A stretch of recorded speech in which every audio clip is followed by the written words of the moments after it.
আগামীকাল নীল ষষ্ঠী ব্রত পালিত হবে, এ তো আপনারা সকলেই জেনে গেছেন। আজকের ভিডিওটির মাধ্যমে আমি আপনাদের সামনে তুলে ধরতে চলেছি এই নীল ষষ্ঠী ব্রতের উপকরণ। নীল ষষ্ঠী ব্রতের উপকরণগুলি হল দুধ, দই, ঘি, মধু, চিনি, গঙ্গার জল, সিদ্ধি, আতপ চাল, কাঁচা আম, কালো তিল, আকন্দ ফুলের মালা, জবা ফুল, ধূত্র ফুল ও ফল, বেলপাতা, নীল অপরাজিতা ফুল, পৈতে আর মাটির প্রদীপ বা মোমবাতি।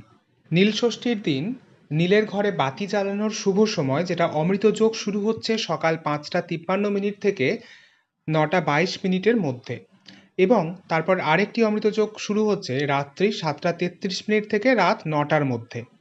আর মাহেন্দ্র যোগ হলো দুপুর 12:51 থেকে দুপুর 1:44 মধ্যে, আবার সন্ধ্যা 6:49 থেকে রাত্রি 7:33 মধ্যে, আর না হলে রাত্রি 11:55 থেকে মধ্যরাত্রি 2:49 পর্যন্ত।